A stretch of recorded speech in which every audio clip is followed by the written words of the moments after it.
Um, and thank you for joining us for the AltDev Student Summit. We're pleased to present a panel, a Breaking into the Game Industry panel, consisting of Tyler Coleman, Ben Holschuh, and Sarah Howarth. I'm sorry, and Becky Taylor. Sarah Howarth is not currently with us at the moment, but maybe soon. Um, Basically, we're going to go ahead and get started with our first topic. Our first topic is, how did you get your start? What transformed you from hopeful to a professional in game development? So we'll go ahead and start with Becky and work our way down the line. So the big thing that really made me, I suppose, break in was just college. So it's kind of hard to say where exactly you started in it, but in college I went to Fitchburg State for communications media with a focus on interactive media, and which was more web design based. But I ended up spending a lot of free time making little apps like games and stuff, or web apps with HTML5, CSS3, which was kind of perfect timing. That started really becoming popular right when I was finishing up college.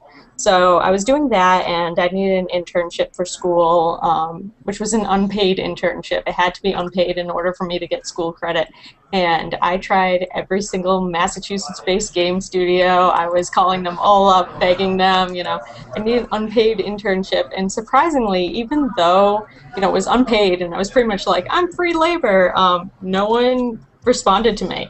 And but through keeping on trying and really not necessarily bugging people, but hitting people up saying, I'm a dedicated student, I really want to get into the game industry. I just, finally 10 Cent Boston or Stomp Games finally was like, sure, we'll give you a shot. And I suppose that's how I started, and it was a 6-month internship part-time while I was going to school full-time and doing marketing. I went to PAX East and was working a booth there and everything. And after that, they liked my work so much they ended up hiring me. So that's what really brought me into it.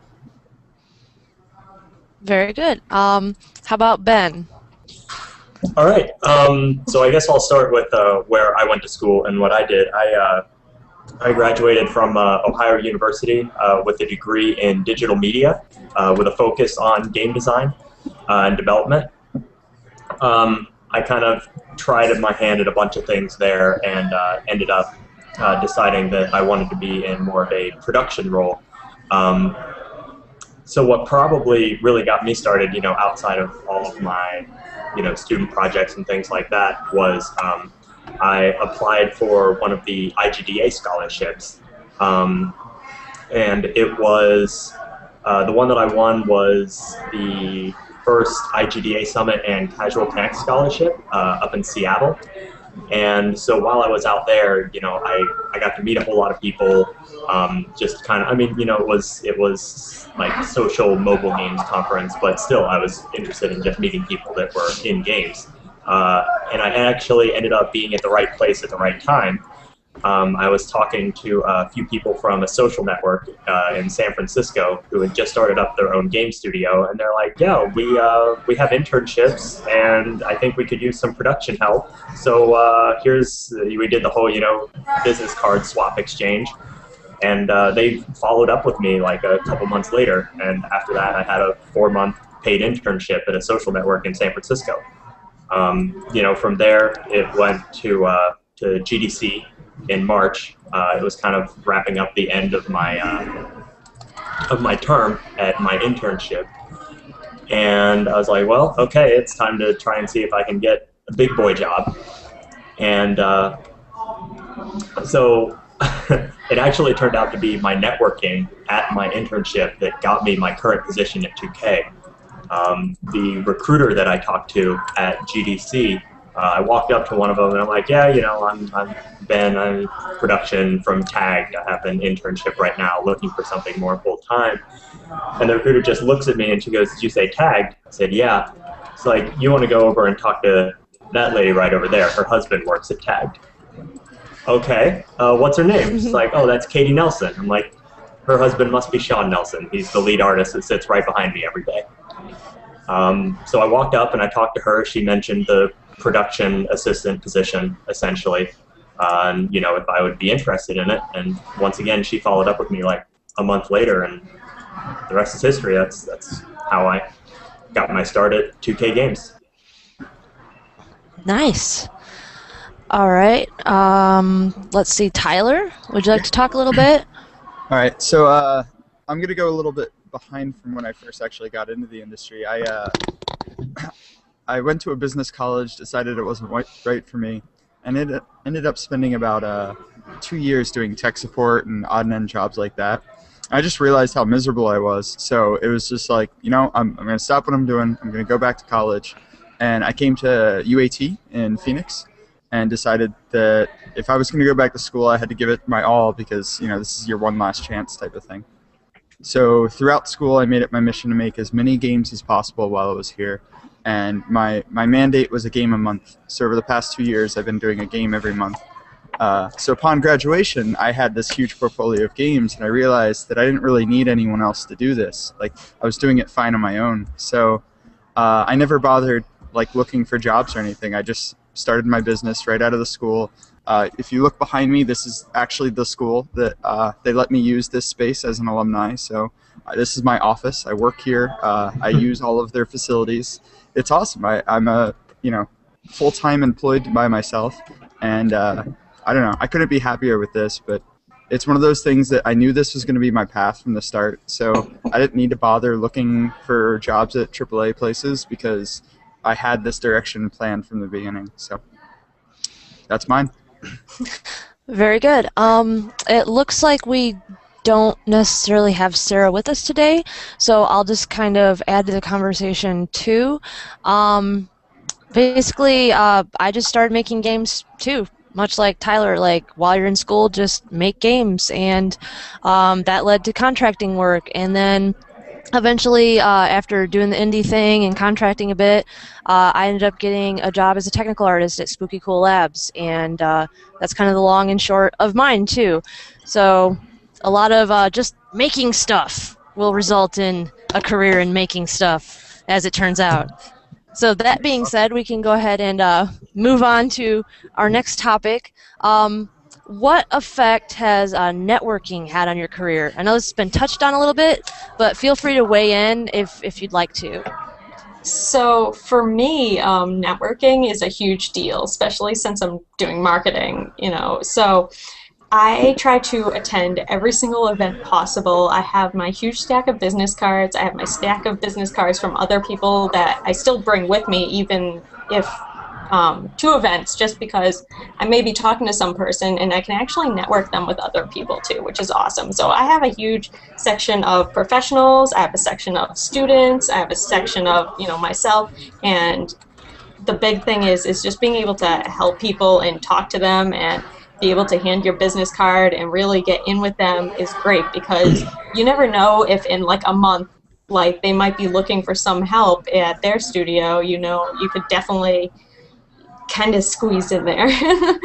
So, I mean, I think networking is huge. I try to attend every single event in Boston, and you know, I kind of live an hour away from Boston, but I still go to every single event. One of the big things is Boston Postmortem, that it's pretty much the second Tuesday of every month, sometimes Wednesday. They have different talks and stuff that, and all these different professionals from the game industry plus students come and attend, and they also do job announcements and everything. And I spend the entire time outside talking to people about games, and it's absolutely fantastic. So I think networking is a giant part, even if you aren't looking for a job or if you aren't trying to break in and are already in the industry. Definitely networking is huge. Absolutely. Anyone else? Yeah, I have quite a few things to say about this. So I know a lot of students that are in kind of dead zones. Like, you're very fortunate to be in Boston, but out here in Phoenix, there's not really anything. So it's important to get out and go to those conferences and get to places that actually have the ability to network. But one of the things I really want to stress is you never know who is going to be the person that gets you that connection. So sometimes networking, it doesn't have to be a person who works at like some big AAA, you know.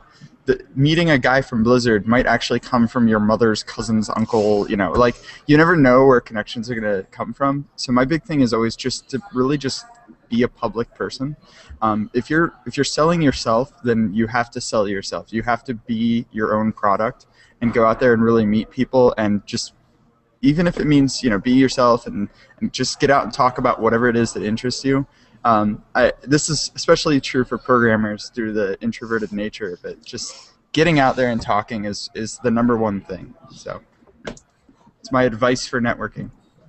Yeah, I just wanted to add on to his real quick. I was originally a programmer. That's what I went to school for, and then I decided to go into marketing because I am definitely an extrovert, and I felt that programming, I couldn't sit in front of a computer all day and not talk to people. But I just want to add that also, being on Twitter, even Reddit, I think previously in the PR speech that was just going on previous to this, he had mentioned that there's a game dev Reddit that is very active, being active in that, IndieDB or Indie database, being active in that, everything. I think I've met so many people from all around the world in the game industry just through Twitter even, and Google Plus, and it's absolutely fantastic. Absolutely. Did anyone else have anything to weigh in on that one with? Yeah, sure. I mean, I can kind of go off of actually what both of them said, because I, excuse me, I am originally not from the San Francisco Bay Area. I'm from middle of nowhere, Ohio, and I mean, I knew that there wasn't an industry in Ohio, and there weren't that many things that you could do in Ohio, but I knew that out there in San Francisco was a little thing called the Game Developers Conference that happens every year, and it was just, from the very beginning, it was important for me to go out to those types of conferences. I mean, GDC is the big one, but you can find them all over the place.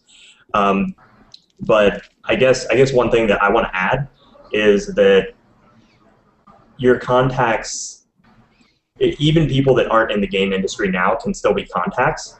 And when you're in a place like I was, middle of nowhere, Ohio, but you're also still in school. This is, the Student Summit, of course.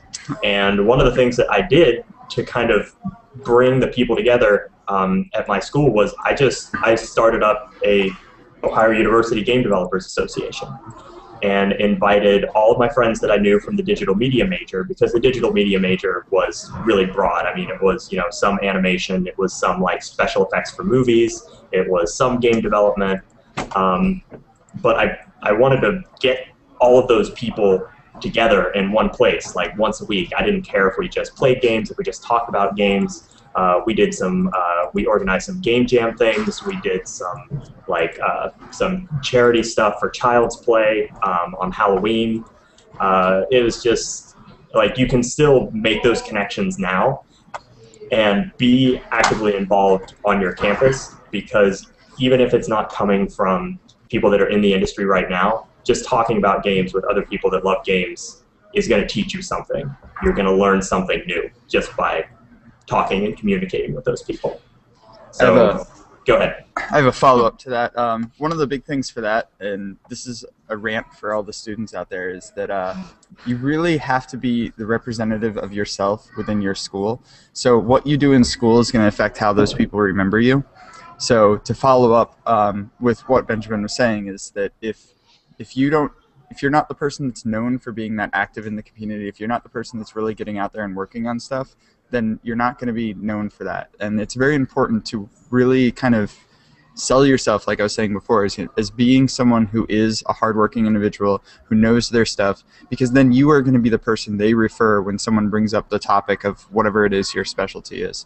So if someone said, hey, I need someone to make a mobile game, it's like, oh, go to this guy. He works on mobile games all the time, and I know him for doing mobile stuff. Like, that community thing is very important, but one of the main aspects of that is actually really being the person who's known for what they do, and that comes from both who you know and what you know. So I'd say it's that combination of networking and just selling your knowledge, but within a school setting, especially if you're not in a public or very large game industry related area, that reputation can be extremely important. Mm-hmm. Absolutely. Basically, you guys covered all the good stuff on that topic for the most part. Like networking is important. Yes. Mm. All right. So, especially, I mean, I come from the Midwest, which is also not known as a hotbed of game development necessarily at this time compared to the coast. But if you can network with people in the community, you're just more in a position to be in touch with everybody. Basically, you guys nailed it. Also, So, IGDA. oh well, Yes. yeah, yeah, we're Yeah, getting I there, mean, Tyler. it We're getting definitely, there. yeah, it doesn't have to be like big, huge. I mean, Becky, I think was it you that mentioned the Boston postmortem? Yes, yes. Yeah, there's a San Francisco postmortem here as Yeah. well, and there's all the little IGDA like events. I think in the San Francisco chapter does like one a month or something like Yep. that. And yeah, I mean, just even if it's just a few, like a couple dozen people getting together, it's more than worth your time. Yeah, Trust me. and I mean, so when I was in school, I was a commuter, and I commuted 45 minutes, so I couldn't do much like with the school because I was always away from the school. But I found just, connecting and finding other events maybe on the weekend. That was the big thing because usually I was working during the week. So I found like little events on Eventbrite and Meetup.com, that had just, say Magic card game meetup, and go play, once a month, and you meet so many fantastic people who, may or may not be in the industry, but they may know someone, and, just talking to everyone, I think is just fantastic and a great way to, really get there. For sure. Our next question is basically, we touched on business cards. How important do you feel business cards are? Do you have like strong things to say about them? So I started without a business card, and I was at PAX East, and that was kind of my first thing when I was an intern working at the Stomp. Well, it was 10 Cent Boston at the time, but working at the 10 Cent Boston booth, and I had so many people ask me for my business cards, and I ended up getting invited to the VIP section of the Curse after party, and I was talking to the VP of marketing for Curse, the director of Sony Online Entertainment, and several people from Metaverse Mod Squad, and all these awesome people. And I didn't have a business card, and every single one of them was like, "Oh, do you have a business card?" And I was like, "No." Like, I'll write down my information. Like, I have napkins and pens. exactly. So I was like, I know. So I feel that being prepared with a business card is fantastic because you never ever know when you're just going to be thrown into a situation. I had no plans to be in a VIP section with tons of glasses of champagne like in my face with all these like directors and VP and like all these people who I'd had always looked up to, and here I was like wearing jeans and a t-shirt, like tucked in and sneakers and like, hi, so I just feel like even the simplest business cards, I mean, anyone now with the technology, you can make business cards on Word, but I highly recommend going to like moo.com or I think it's called Vistaprint and making business cards. Even if they're just one-sided cheap, it's better than nothing. As I said earlier, I have my huge stack of business cards. Some of them are students, and some of them are like, really just simple one-sided business cards. But I have it, and that's what's important is you can give them out to people, and they'll have it. Right. And I think one other detail about that is, I mean, even if you're not being explicitly asked for your business card, a lot of times at conferences it ends up being like a currency. Like if you give your business card to someone, it just facilitates that they are probably going to give you one in return. So, I mean, you just continue to build contacts that way. Ben or Tyler, did you want to weigh into and add to that? Every time this topic is brought up, I think of that scene from American Psycho. Yes. Yeah. So I keep my cards in my wallet. It's not just my own. It's anyone who works on my team with me, anyone that's directly connected with the business that I run. And as a small business, it's very important for us because these are potential clientele and such. But as a student, for me, the number one thing is it's not your card that matters, it's theirs. especially if you're trying to talk to someone who's way above your level, which in most cases they will be. So it's not really about what your card says to them, it's what, it's receiving their card. But one of the number one mistakes I see students make is they kind of jump to that topic too quickly. It's, hi, my name is John, here's my business card. Like, there's kind of a, if you don't mind me saying, a foreplay before the card exchange. You can't just go straight into, here, have my card. The card is kind of the finishing of the deal, the finishing of the conversation. And if you jump right to it, a lot of people are kind of scared off by that, or like it just kind of comes off as an awkward moment. So if I can make my number one tip to students is, don't ask to exchange cards until you've already had a decent conversation with someone. So if I could real quick add on to his, so I do a lot of recruiting too, and I do a lot for internships now, which is awesome because I get to go, help students and talk to them about getting internships. I always, when talking to people, find a reason to give the business card. So say like, email me and we'll talk about this, or, email me and send me your resume, just do something that is a reason to have the business card. So, talk to him, do the, foreplay thing as he was saying, and, but give a reason so that there is a follow-up, especially if it's someone that's really important and that will help you out. So say like the director or producer at some company, if you're talking to, definitely, be like, hey, can I talk to you later about, something, or give you my resume and maybe you could pass it on to someone even if they don't have job openings, something like that. I always feel is just a good follow-up and keep in contact with them. That's how I personally feel. For sure. It's definitely about like reading the situation too. Like sometimes I haven't had enough time to actually do the whole foreplay thing, as Tyler put. Like, oh no, these people are all going to disperse. Hey, let's stay in touch. Sometimes you just have to throw it out there if it's a situational issue. But that's definitely a good point. I mean, you want to be memorable too. I mean, that dispersion is still, that's still a reason. That's still a good enough reason to be like, oh crap, everyone's leaving. Here, we'll all talk later. Like, just, pass them out. Yeah. So, yeah, I mean, that's still way better than just like, hi, my name is Ben. Here's my business card. Yeah, it's kind of, I mean, when it comes down to business cards, I have heard some people be like, oh, well, I don't really need them. I mean, just having them is way better than not having them. Because if you give out your business card and say you give out like 500 of them, and there's going to be that one person who you had a really good conversation with, and pretend that you didn't hand out any of them, but you had conversations with those 500 people. There's going to be that one person that's going to go, oh yeah, I had this really awesome conversation with such and such. And, oh, man, what was their name? What did they do? I can't remember. Did they give me a business card? Yep. Like, so, I mean, even just having them, I mean, there are going to be a lot of people that are going to take your business card and they're going to file it away, and you're going to get lost in a stack that's, like, this deep. But for that one person that's going to want to look you up later, that's who you're buying the stack of 500 business cards for. Is for those one or two people that you actually had a really good conversation with, and that you're going to want to follow up with.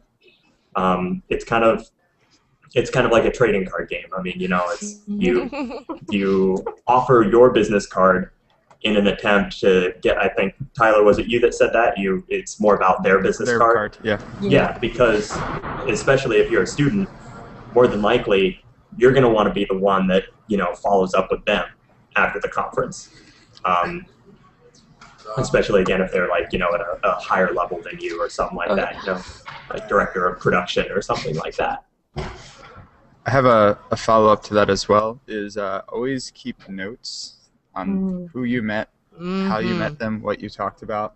I always bring an iPad with me. I consider it a savior at any conference. And after any conversation, I pull out the notes and just type, John met at party, had talk about network, whatever. Like, just half a sentence, just so at the end of the day, and I look through the business cards, I can remind myself, okay, this person did this, we talked about this, got it. Because after 4 or 5 days at something like GDC, you're not going to remember everyone. Yep. You're not. So keep Yeah. those notes. I mean, to add on. Oh, go ahead. Oh, sorry. I was just going to say, to add on to that, if you don't have an iPad or something, I always write notes on the business cards themselves. You know, always leave. Or is that what you're going to say? Yes, that is exactly what I was going to say. You don't always does bring anybody a pen. else do that? Yeah, I mean, I always do that because I like either forget my phone or, you know, I don't want to carry any more in my purse than I already have to do. So I like, you know, I just write on the business cards like, this person was awesome, and you know, it always helps. Probably the last thing to say about business cards would be like, don't be afraid to like make a whole bunch of them, like get 2 whole cases of them or something, because you don't want to be that person who just ran out. You know, it's better to have too many. It's far better.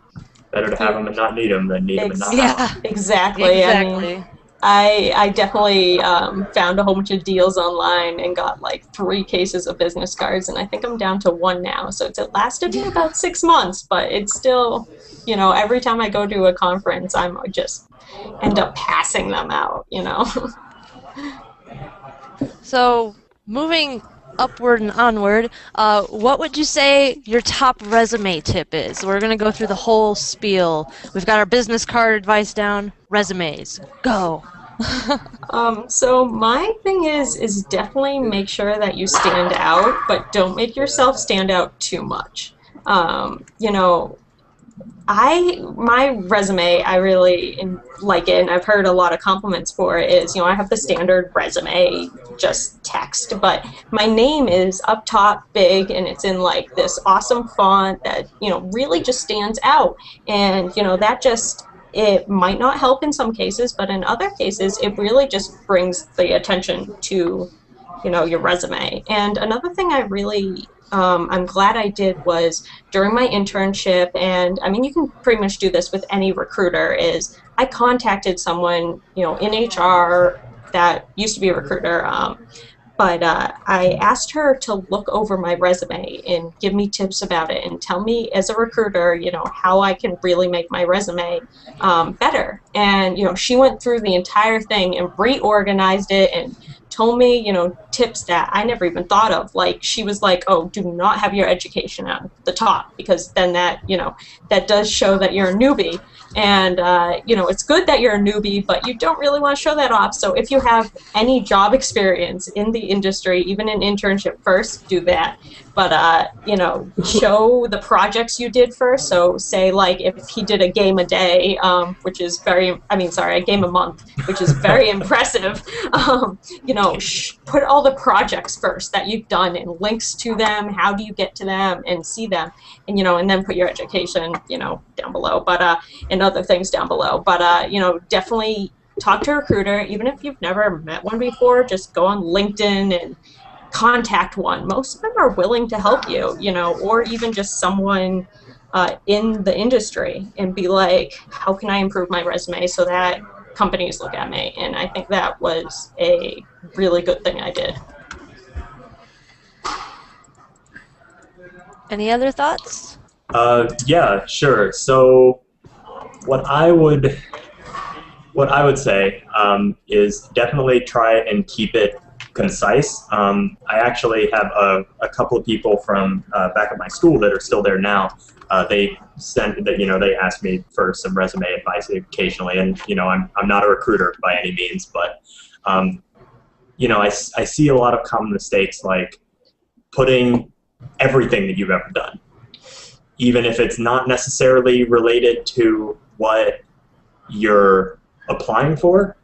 And, you know, one of my friends, you know, he did a really good job of like, oh yeah, you know, I worked really hard and this helped me to, you know, become a better leader or something like that. And I'm like, that's really cool, but that information can be conveyed better in either A, a cover letter, or B, the interview. If the person that's looking through your resume doesn't think that you're qualified enough based on the relevant material, then that, you know, that last little bit about, you know, the summers that you work doing, you know, manual labor or whatever, that's not going to change their mind.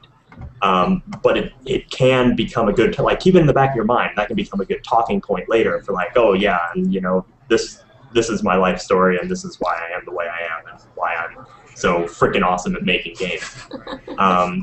But it's definitely more of a supplemental thing, and not a, you know, it's not what you're going to be doing for them, so, or not what you want to be doing for them. So try and keep it concise. And white space. I don't like white space.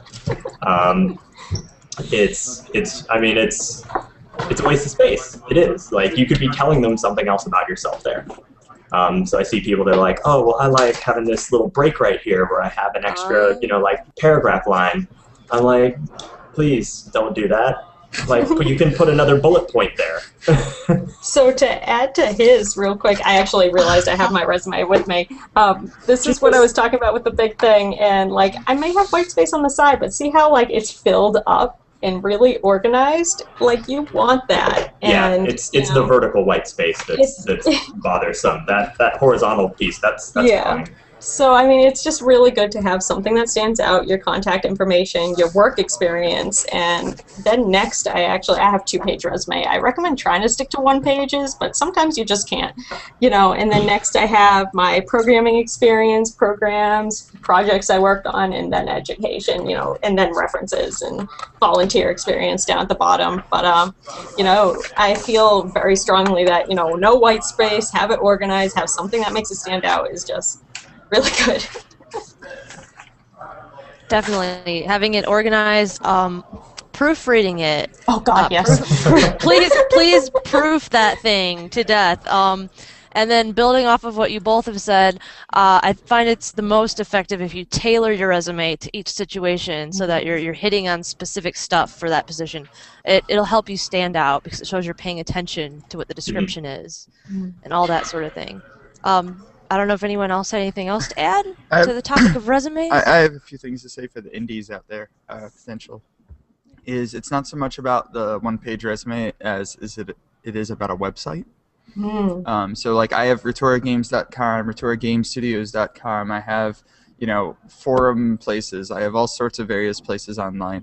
And the thing is that I don't really need to sell myself in that 1 page to an employer. I need to sell myself to clientele. I need to sell myself, you know, it's a whole different market on who you're aiming to. And they just want to see what else you've done. Like, it's projects. It's just pure, these are the projects we have made. Here are the clients we've worked with, things like that. So picture, one of the best ways I would say is look at like a photography website. That's a great example for if you're trying to make games for other companies or anything like that. Photography is a great example of how to sell what you do to other people if they're just going to look at some fancy pictures and a few lines of text. Now, obviously, this is way different from if you're trying to get a job with someone. You're more of trying to get them to give you their job, you know, something that they want to have done. You're going to do, but you're going to do it as an independent contractor. Or you're going to do it something like that. It really comes down to a website. The other big one is LinkedIn for me. Most people don't know this, but there's a little export to PDF for LinkedIn. Bam, that's my portfolio right there. That's my resume. I've actually crafted my LinkedIn to make sure that it exports well because I don't feel like messing around with creating a specialized resume for every clientele. But that has everything that I've done. It shows it in a nice, clean way. So it kind of kills 2 birds with 1 stone because it's important to have a good LinkedIn. So if you can use your LinkedIn also as your resume, it's helpful. But I wouldn't necessarily advise that if you're trying to get a job in some larger studio. I would listen to the other guys for that.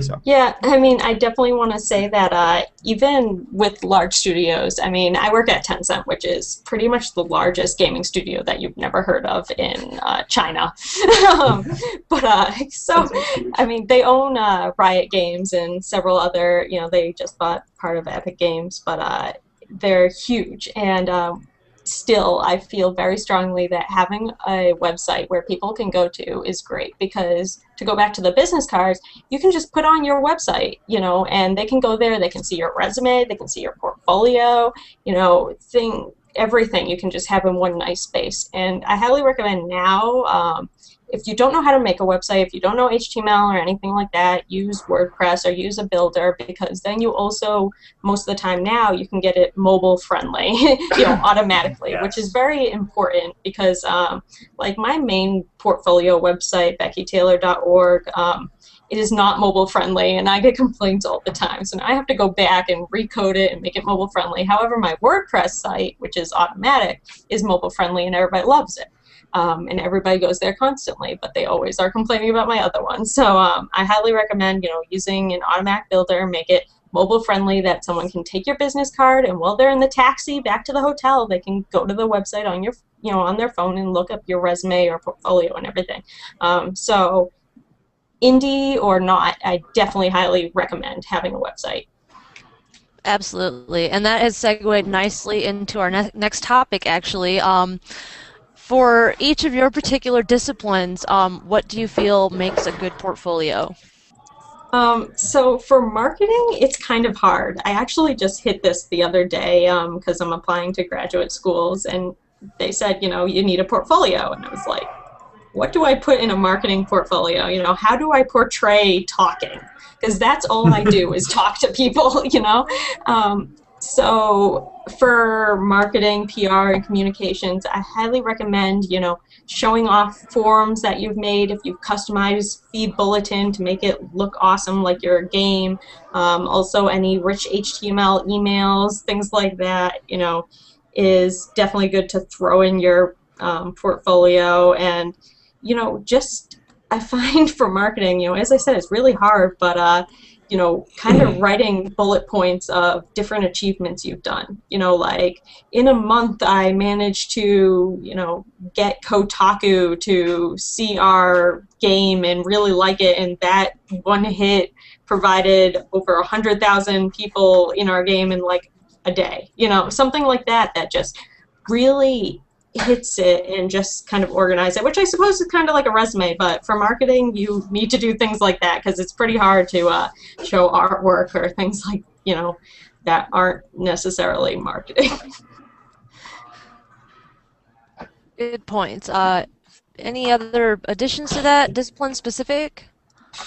I mean, for me, it's kind of hard to talk about portfolio stuff too, because I'm in production. A lot of that is like scheduling and legal sheets and all the whole bunch of the unfun stuff about making games, getting them shipped at least.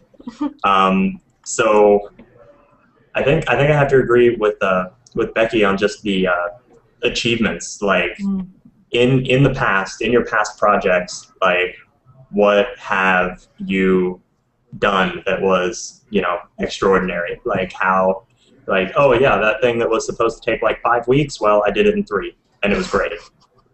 And like this is how I directly was able to contribute to making that happen. I guess this is kind of, again, more of a resume pointer, I guess, because I don't really have a portfolio of any form. It's just all been meeting people and telling them about the projects that I've worked on in the past and being like, oh yeah, because like in the interviews, especially for production, they're like, okay, they'll ask some really hard questions or whatever, like, okay, so this project that you have on here, what was one of the most difficult challenges, and how did you overcome it, and why did you choose to go that route? So that's my portfolio. My portfolio doesn't even come into play until in the interview when I'm telling people about my projects and what I did to meet my deadlines and get the thing out on time. But I guess I'll just kind of rewind a little bit back to the resume pointer specifically that I wanted to touch on. When you're looking at an internship posting or a job posting and it has all of the requirements for that job, like what they want you to do, your resume should show how you can fill those holes. And if it doesn't, I mean, if you see, like, if you want to keep the same projects on there, that's fine. But the little bullet points underneath those that say, like, what you did on them, tailor those specifically to what is on their website, because that's the hole that they want you to fill. And if you're not showing them that you can fill that hole, I mean, your resume is going to go in the no pile. That's you know, that's really all there is to it. And it's not that hard. If they're like, you know, we need you to be able to organize, you know, these spreadsheets for this database to make sure that all the schedules are in line, then mention your scheduling abilities. Or if, you know, for artists, if, you know, they say that you need to be able to, if you need to be able to like have a whole bunch of texturing experience for like organic models or something like that, make sure that your bullet points underneath your projects reflect that. Because if they don't, then they're going to pick someone else. Sorry, tangent. My bad. Well, I think as from someone with an art background, for portfolios, I liked Becky's comments. You want your portfolio, you know, I see a lot of Flash portfolios, and that'll shut a lot of mobile users down right there. Keep your portfolio simple. The WordPress thing is brilliant. Any kind of out-of-the-box solution is brilliant. Or if you don't like that, just straight up HTML. It doesn't have to be fancy, flashy, in your face. The important thing it functions for is to show your work. And if it fails to do that, no good. So the only other point I'd have for artists specifically, you need to not just show pretty pictures of your work. It's important to show your work in-game, like in action. Action shots of your art are far more powerful than just stills of art.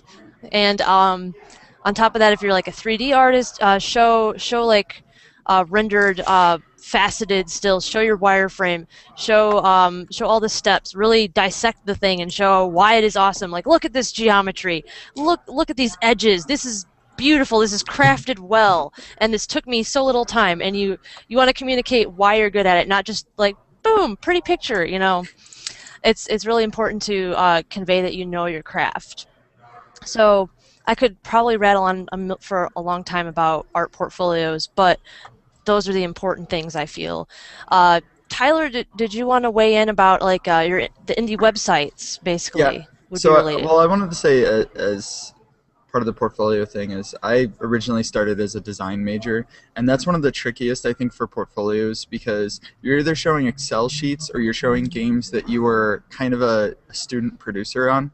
Because most of the time a designer in a student level on student projects has to fill many hats, and there isn't really, the projects aren't going to be big enough in most situations where you can actually dedicate yourself to completely level design or something like that. So one of the big things for like design portfolios is that you want to show projects that you've been part of, and you want to show, in my opinion, multiple levels of interaction. So have that project that was yours, you championed, you were the lead on, you were kind of the production role. Also have that one that you just helped out on level design. Have the project that you know, maybe you did the PR for. Or like, it's helpful from a design perspective to show, I think, the different levels of involvement in a large project. And that's just one of the aspects for the design aspect that I think is shows a good portfolio. But for the website, to further on what Heather said, Wix is a great one for artists because it's easy, free. There's also Carbon Made for artists.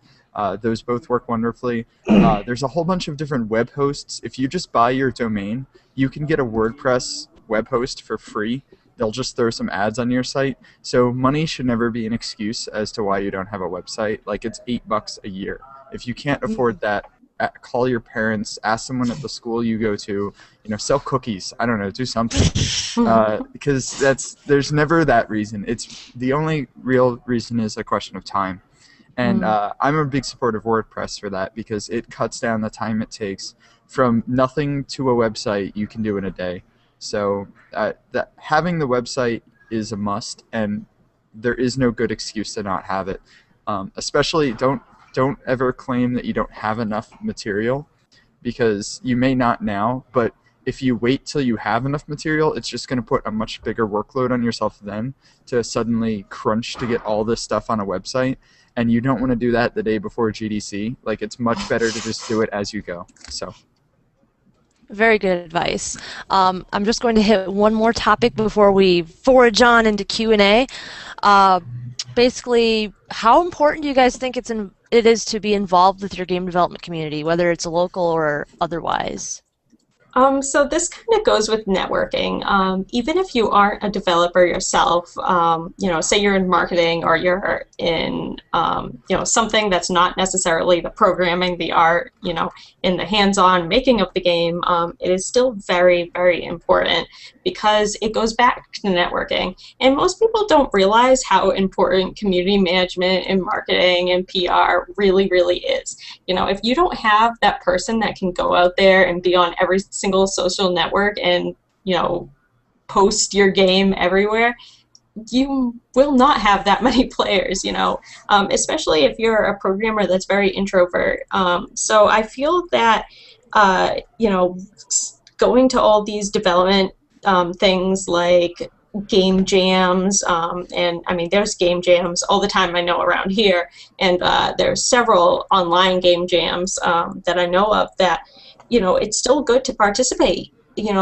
Every single team still needs every little aspect. You need art, you need programming, you need the game designer to really organize it and make sure the game mechanics are good, you need the marketing and community management, you need all of that. So even if you don't think you can participate, just go and someone will and tell them what your skills are and they'll need it, So I definitely think going there, meeting new people, networking, and participating in any way you can is great. Absolutely. Any other weigh-ins on that? I know I have stuff to say. I have a few things. So here in Phoenix, myself and a few other guys, we run game jams about 5 or 6 times a year. So we have a lot of local game jams, and that all started from like 2 years ago. I found out what a game jam was, and I got hooked. It was just like, I must have more of this. So I started telling other people about jams, and we started having more jams and more jams. And now I would say that Phoenix has one of the most active game jam communities. And we have some very, I guess you could say, indie all-stars here that have made games that are on Steam and places like that now. And that all came from us just starting and jamming. And I'm very passionate about game jams and a huge fan of them. And that's one of those things that is it takes zero skill to get started on a game jam. And if you say that you don't have enough skills to do it yet, you're just coming up with excuses. So for me, that's a big one. And as far as the community involvement goes, that's just anything like that is a community effort that also involves practicing your skills is just, there's no reason not to do it. I've never been given a reason that I've been like, oh, okay, that makes sense, on why it's like, no, I can't because I don't have enough skills. I can't because of homework. I can't because there's a tournament in WoW this weekend. None of that flies. So do those things and get involved in those things. And if you don't have those things, then make them, and that's going to look even better on you. Very good points. Ben, do you have any weigh-in on? I mean, absolutely, stay involved, get involved, and if there isn't anything in your area, make something for other people to get involved, because it is a guarantee that there are other people in your immediate area that have the same interests as you and are probably really interested in doing some of these things like game jams or anything like that, but no one wants to, hold that torch. Everyone's like, oh, well, there's just nothing here, I live in a bad place or whatever. You just got to make it happen. That's all there is to it. Just make it happen. I can guarantee you that it does not take as much work as you think. And once you get other people interested in it and behind it, it will just propel itself forward. I mean, because then you'll have help. Yeah. That's all it takes. I mean, you get one other person interested, you've doubled your manpower. It's so easy to do. Yeah, I mean, I'd also like to add just real quick that just getting involved with this and, say starting your own one and getting that manpower, you will learn so much. on all the different fields. You know, you will learn a little bit about programming, you'll learn a little bit more about art, you'll learn a little bit more about marketing, design, everything. You know, say you don't know a lot about art, say you don't know how to use Maya and 3ds Max and ZBrush, you know, you don't know that. By going to, you know, game jams or going to meetups, even if it's not in your field, you will still learn so much. You know, you'll learn maybe how to use Unity or some other things that, you know, is just really helpful to have those little skills. And I mean, if you keep on going to those meetups and learning small things, you can still put like on your resume, yeah, I have a little bit of experience with Unity and I know what it is. That will still help in the job field because, you know, say what engine they're working on, if it's Unreal or if it's Unity or if it's, CryEngine, you still know what that is, and that shows a lot. Yeah, absolutely. even if you can't actually like dig into to like get to the meat of those programs, as long as you can look at it and know how it works, not necessarily like how to do everything on it, that's Huge. That's great. That's great. Like, you know, someone that can look at Unity and be like, oh yeah, well, you know, you got this inspector thing over here, and this is where you can hold all your. Oh, okay, here I can go in and find like where the scripts are and how they're connected, is a lot better than looking at Unity and just going like, what do I do? Just those small skills. Yeah, they mean a lot to other people, as well as yourselves. They should. Absolutely, and obviously we're all very biased about this topic anyway because we're all being active in the community right now. Basically, it should just come naturally to be active in the community because obviously you're very passionate about this field. If you're wanting to be involved, you're not just like there to punch a paycheck and get on with it. So you should be interested in furthering it, and what better way to further it than to bring everybody together and to constantly learn and grow together. So that's the closing point there, and we're going to head into Q&A and see what our audience would like to hear from. Our first question is actually for Ben. Ben, could you tell us more about the IGDA and the scholarships? Have there been any similar things that help the rest of us would be a sub-question of this. Okay, yeah, so IGDA, if you can just go to their website, I can't remember exactly where it is. There's like a student student relations section or something. The scholarships are essentially just always up there. They recently expanded it to include way more than GDC. IGDA scholarships, or I'm sorry, IGDA.org/scholarships. Yes, and those will be breaking here shortly. They'll be opening up for applications for the next wave of 2013 scholarships. Yes. Sorry. Yes. You continue, please. Okay. Well, what was the specific question again? Like, what more information do they want? They just wanted to know more about the scholarships, which I'm happy to hop in on that too. I'm a Scholar alumni as well, so yeah. Panel of Scholar alumni, yay! So they're just a tremendous opportunity, and it's amazing to get involved in. I'm sure you guys can vouch for that. You have nothing to lose by applying. Like head right into it and apply. Anything else to add to that? I mean, you know, so just I guess some of the details. You know, when you win one of the scholarships, you essentially get whatever all access pass they have to the event. You do still have to pay for your own housing and you know, travel expenses and stuff like that. But do not let that be an excuse. I was so broke the summer that I got accepted for this thing in Seattle. I lived in Ohio. The plane ticket was ridiculously expensive. I had to spend like a weekend. Didn't matter because I got to, I mean, depending on, you know, how things work out, you get to tour a whole bunch of studios that are in the area. I got to see PopCap Games. I got to see Bungie, Microsoft, Nintendo of America, Valve, and, you know, depending on how much of their time you can get, they will actually sit you down with people that work there, and you can just pick their brains and ask them whatever questions you want. No matter how much it may seem like it is worth it. Absolutely worth it.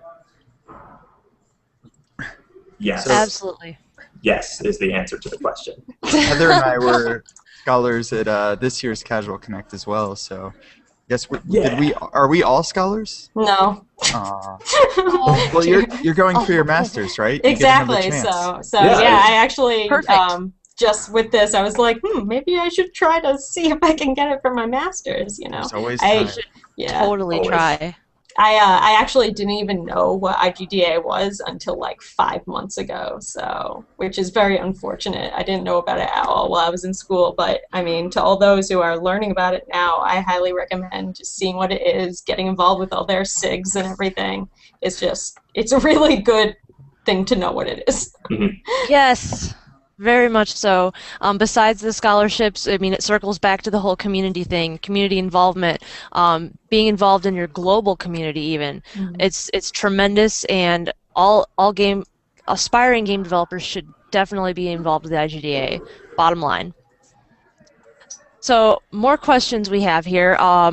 Another question is, what were the biggest differences between your expectations and reality when you went from a student to actually entering the industry? That's a hard one. Yeah, that is a huge question. Yeah, I mean, I guess I didn't really even know what to expect necessarily. I mean, a little bit, but I guess I kind of knew that I shouldn't have expectations going in because it was probably going to be wildly different. I guess that can depend on, like what type of student project you had. But, like for me, I knew for a fact that working on a student project was not going to be the same as working at 2K games. Yeah, I guess I didn't really know what to expect. Especially, I should also probably mention that I don't really necessarily work on any one product at 2K. I'm actually a part of 2K Publishing, so not really with any specific development team. Sure, I have my projects that I try and get shipped, but I don't actually do any of them. Yeah, I mean, the same thing with him. I mean, I didn't really expect. I mean, it's just tough to say what you expect and what you don't expect. In school, you still have the chance that if you like mess up a little, there's always someone there telling you how to correct it and stuff. So being in a official studio or even an indie studio where things actually matter, you're not just getting a grade, like a letter grade, where things actually matter, and if you don't do something, it can screw everyone up. I suppose I did expect that, but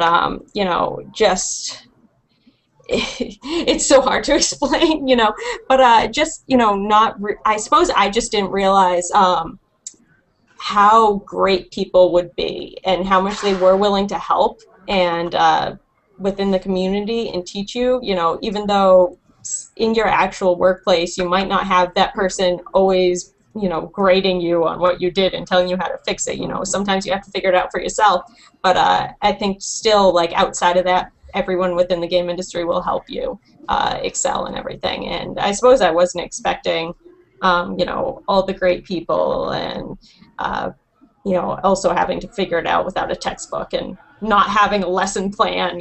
Here's this week, here's this the next week. You get interrupted every 2 seconds. 1 minute you're working on this, the next minute you're working on this, the next minute you're thrown over to the development team, and then you're working on art, and then you're like, it's kind of all over the place. I suppose I wasn't expecting that.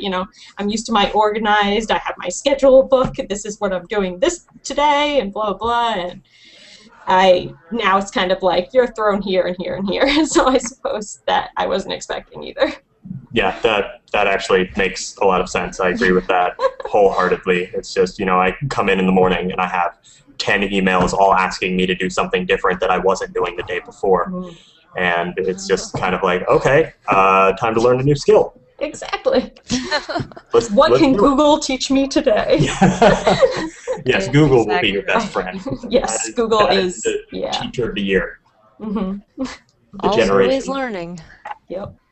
For the transition, my number one would be that just keep calm and carry on. I'm amazed at how stressed I was about, oh no, what am I going to do when I graduate? How am I going to get a job? I'm so scared. And then it was like, oh, I'm graduated. Oh, there's plenty of work. What was I worried about? Like, I don't mean to say that like to go take a break and take it easy, but I know too many students who are just too anxious about it and too stressed out about like how to get that job and where am I going to go and oh no. And the thing is that I realized all that worrying about it, you know, any of that anxiety isn't actually helping, and just getting that, just doing it, just get out there, make your games, have fun, enjoy what you're doing now and while you're in school. And if you're enjoying what you're working on, if you're making games and enjoying it in school, then you're just going to transition from that right into a career, and it's not actually going to be a stressful experience. But I want to add to that, though, is one of the important things for me is to find your right culture, and that's one of the most important aspects of this, is if you do find that job or you do find a place, but it doesn't suit what it is that you are and who you are, then you are going to be miserable. So make sure that if you get that job that you're actually going to be happy there, and if not, continue looking or find your way to something that you are content with. I went straight to indie and I knew that's what I was going to do and I couldn't be happier, but I know people who are in companies or doing types of things that they're utterly miserable because it's not what they wanted to do. So chill out, make games, and the rest will follow. Very good. Probably one more question here. Tyler, could you talk more about what you went through going right from graduation to starting your own studio, actually? That's a very popular question here. Okay. So, like I said before, you know, we were making games all the time. It was myself and the lead artist, Retora, Winston. Him and I had been making games together since like our first semester at school. We were a team. We worked on a lot of stuff. Hi, Winston. He's over there. And it was one of those things that like we actually got job offers coming to us from people that we just met or people that had recommended to us because we were known as the guys that could make a mobile game because that's what we had been doing. And out of the blue, we're just finding that, wow, you know, we haven't even graduated yet, and we're getting offers and we're getting stuff on the table. So it happened naturally. Like, it was intended and it was going to occur, but it happened almost for us because we had created our own reputation of doing what we do. So it just turned into this thing of, well, we're graduated now. I guess it's official. We're now a business, even though we had already been doing it before we even graduated. And it really just came down to the things I was saying before about like breeding that culture and that representation of yourself and making people know you as, I can do blank. Like, I'm that guy that does Unity code. I'm that guy that makes mobile games. Like, whatever it is you're planning on doing, if you're the one who's known for it, then when someone's like, hey, I have $3,000 and I need a Unity thing made, I'm going to go to that guy. So like that was very important for us, and I mean we've been able to sustain ourselves on jobs that just have come from word of mouth, just through that like kind of local community. So it just happened. I don't know. Awesome. Just as a side note, that particular question also came with a shout out to IGDA Phoenix, or from IGDA Phoenix rather. Was so, that yep, Corey? Community involvement. Represent. Yeah. Yeah, we have a very active IGDA here. Excellent. Now, just as a closing bit, I'd like to go around and get your big ultimate advice, your key takeaway from each of you, just to close out, and start with Becky. So I guess the biggest thing is really just being determined, and you know, I suppose this is too, but you know, doing things outside of your class projects. You know, going out there, finding people, making games, even if you're just making you know, project design documents, just do something. And you know, and just being determined. You know, I got tons of no's before I got a yes, and I think that's, you know, just being like, well, they didn't want me, let me try somewhere else, and find that place that you're gonna call home. You know, so just being determined and doing lots of side projects. How about Ben? All right, so I would just have to say, stay confident and just continue to have faith in yourself and your own abilities. I mean, when you think about it, that type of stuff actually really does matter. I mean, if you think of all the people that saw, that saw the advertisements for, this AltDev Student Summit and all this stuff, and they're like, no, I don't really want to do that. Other people that might be in your major or your friends or have the same interests, like, you're here right now, learning because you want to. You want it that bad. That's you. Yeah, exactly. Yeah. And that means something. I mean, that puts you at, a level of interest and determination that's up here. And that confidence and that determination to get to where you want to go is going to get you where you want to go. Yes, absolutely. Go above and beyond, basically. I mean, that's across the board the theme. Mm-hmm. Very good stuff. And, like I said, my big advice is always make stuff. Like you guys said, can't go through that enough. There's no better way to learn how to make something than to try to make a bunch of them. So And to do it. there you go. Yeah, and there's so many resources out there these days. Yes. The Google, check out Google. do some searches, look for stuff. You can get all these free programs and free engines, free software development kits, and you can just play in this stuff now so much easier than you could have like 5-10 years ago. Just play. It's your playground. Make things in it. And Tyler, what is your departing wisdom? Make games. Make lots of games. Make all the games. If you're in a skill that maybe doesn't make sense to make games specifically in like the jam sense, so like if you're a ZBrush expert, then do stuff like there's polycount jams. If you're just a designer, there's a bajillion jams. There's one every week, I swear. There's the experimental gameplay project. There's the Ludum Dare. There's the global game jam. I could go on forever. Make stuff. Make lots of stuff. Practice often. Something for me for school is if you have some boring like English assignment where you have to talk about, I don't know, the Romans or whatever, make a game about it. Do that as your final project. Find excuses to make games. Make everything into a game. You have to do something for your mom for Mother's Day, make her a game. I'm serious. Just make games out of anything you have to do, and you'll just, next thing you know, you'll have 100 games that you've made, and you'll be like, wow, that went by quickly. So just make stuff. Be very active and be very creative. I think if you're here already, you don't need us to tell you to keep active because you're obviously trying. So just keep it up and don't worry. Absolutely. Wonderful words of wisdom from you all.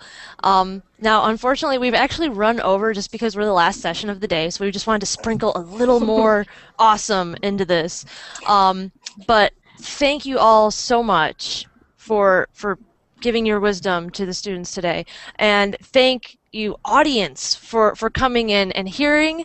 And we have more sessions tomorrow for day 2. We're actually looking for feedback from day 1. So check the top of the AltDev Student Summit page for a link for feedback. We want to hear what you think about this all. So definitely give us your feedback. And we'll see you again tomorrow for day 2 of AltDev Student Summit. Thank you all. Bye-bye. Bye.